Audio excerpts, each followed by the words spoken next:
Shalom, selamat pagi Bapak Ibu Saudara terkasih di dalam Tuhan. Apa kabarnya hari ini?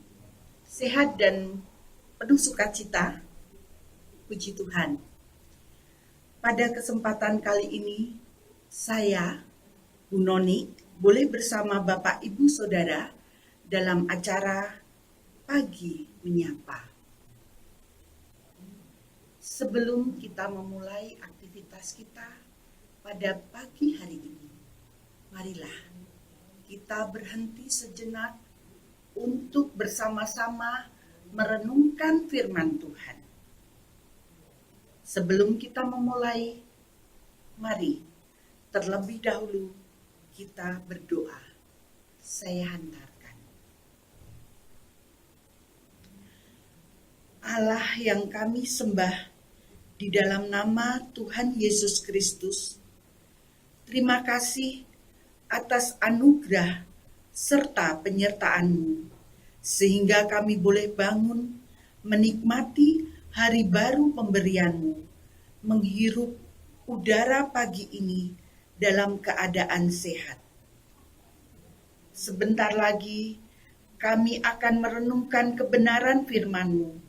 Buka hati dan pikiran kami, urapi setiap kami, sehingga segala kebenaran firman-Mu boleh kami terima, serta kami renung resapi dan mampukan kami tidak hanya sebagai pendengar firman-Mu, akan tetapi bisa menjadi pelaku firman-Mu yang taat dan setia. Mampukan juga hamba-Mu yang tidak ada apa-apanya, sembunyikan hamba-Mu di balik salib-Mu. Berikan hikmat-Mu agar dapat menyampaikan firman-Mu dengan benar. Ampuni segala dosa dan kesalahan kami. Dalam nama Allah Bapa, Putra, dan Roh Kudus, kami berdoa dan mengucap syukur. Haleluya. Amin. Pagi ini saya akan menyampaikan firman Tuhan dengan judul Hati yang Dipulihkan. Seperti yang tertulis dalam Amsal 4 ayat 23 yang begini, jagalah hatimu dengan segala kewaspadaan, karena dari situlah terpancar kehidupan. Bapak Ibu Saudara terkasih, hati kita adalah sumber kehidupan kita. Apa yang keluar dari pikiran kita, apa yang keluar dari pikiran, perkataan, dan perbuatan kita mencerminkan apa yang ada di hati kita. Kalau hati kita baik, bersih, maka pikiran, perkataan, dan perbuatan kita yang keluar adalah hal-hal yang baik, hal-hal yang positif, hal-hal yang membangun. Begitu juga sebaliknya. Kalau hati kita buruk, jahat, dan dipenuhi dengan sampah, maka yang keluar dari pikiran, dari hati kita, ya tentu saja adalah hal-hal buruk, negatif, dan jahat. Bapak, Ibu, Saudara terkasih, hidup terkadang tidak seperti yang kita inginkan. Di dalam hidup kita pasti akan dihadapkan dengan berbagai masalah, banyak hal yang membuat hati kita sakit dan terluka, baik itu di lingkungan keluarga, dalam pertemanan, maupun dalam bermasyarakat. Ada hal-hal yang membuat kita bersitegang dengan orang lain, yang membuat hati kita penuh rasa benci, amarah, bahkan dendam. Hati kita itu seperti sumber mata air. Jadi, jangan sampai hati kita tercemar oleh hal-hal buruk yang membuat aliran dari sumber mata air itu menjadi keruh. Sudah seharusnya kita menjaga hati kita. Karena hati kita adalah tempat kediaman Roh Kudus. Bagaimana Roh Kudus akan betah tinggal di dalam hati kita bila hati kita penuh dengan hal-hal yang buruk? Banyak cerita yang terjadi di dalam lingkungan gereja yang tentu saja menjadi batu sandungan bagi kita. Karena kebencian kita terhadap seseorang membuat kita menjadi malas beribadah dan menjauh dari Tuhan. Bahkan ada yang sampai meninggalkan pelayanan. Apa yang kita peroleh ketika kita menyimpan dendam dan akar pahit di hati kita? Yang rugi justru diri kita sendiri. Hati penuh dengan kebencian, rasa marah, dan keinginan untuk membalas dendam. Hidup kita akan jadi kacau. Tidak ada damai sejahtera dan sukacita. Dan saudara-saudara, jangan sampai ketika kita melakukan kesalahan dan saat seseorang menegur, membuat kita menaruh benci terhadap orang yang menasihati kita. Ada orang-orang Kristen yang rajin beribadah setiap hari Minggu. Akan tetapi firman Tuhan masuk telinga kanan dan keluar telinga kiri. Perbuatannya dari Senin sampai Sabtu tidak menunjukkan identitasnya sebagai orang Kristen. Ibadah hanya sebagai rutinitas dan formalitas saja.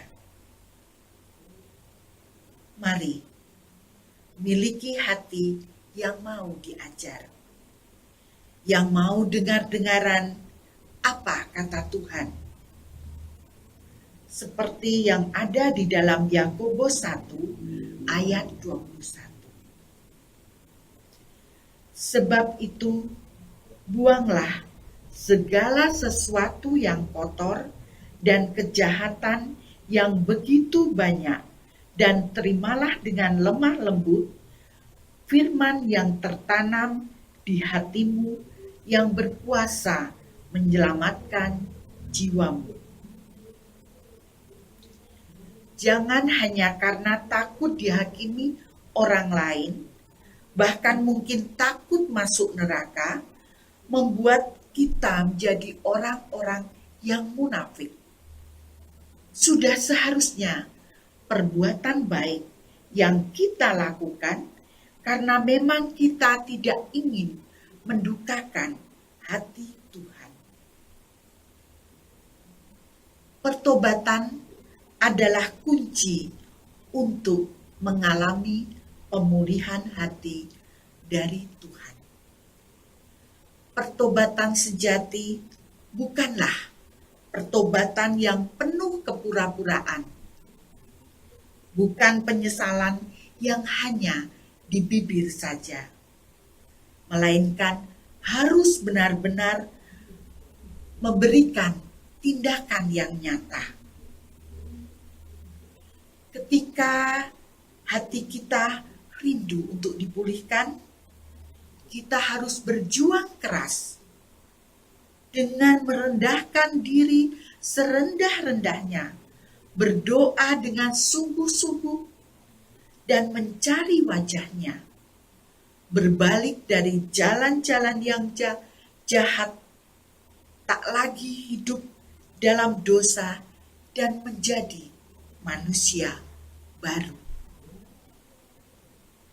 Bukanlah hal yang mudah, akan tetapi pimpinan Roh Kudus akan memampukan kita.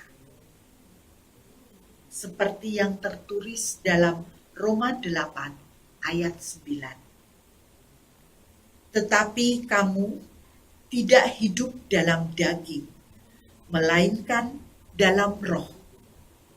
Jika memang roh Allah diam di dalam kamu, tetapi jika orang tidak memiliki roh Kristus, ia bukan milik Kristus. Mulai dari hari ini, mari belajar untuk mentaati apa yang menjadi firman Tuhan, menjadi pribadi yang jauh lebih baik, yang tidak hanya pandai berkata-kata, tetapi melakukan segala perintahnya. Percayalah bahwa Roh Kudus akan memampukan kita. Amin. Sebelum saya akhiri pertemuan kita pagi ini, mari kita satu di dalam doa. Bapa yang Maha Kasih, terima kasih atas kebenaran firman-Mu. Ajar kami untuk mempunyai hati yang baik dan bersih, hati yang dipulihkan dari segala akar pahit, dendam. Ajari kami juga untuk mengampuni orang yang bersalah kepada kami, seperti Bapa juga telah mengampuni segala kesalahan kami.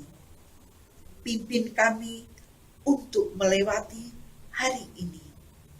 Segala rancangan-Mu pastilah rancangan yang terbaik dalam hidup kami. Jaga pikiran, perkataan, dan perbuatan kami, sehingga apa yang keluar dari diri kami adalah hal-hal yang baik, hal-hal yang positif, dan membangun.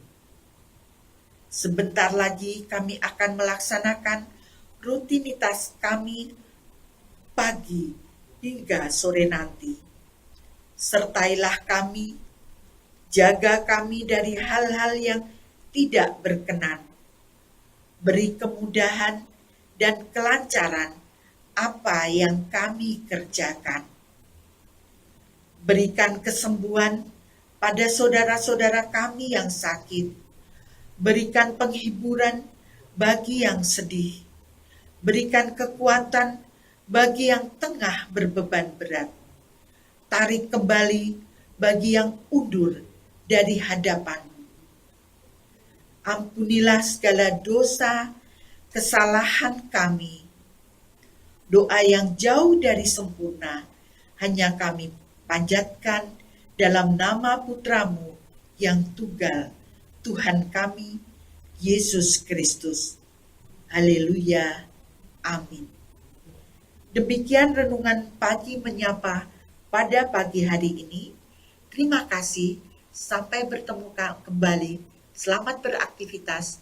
Tuhan Yesus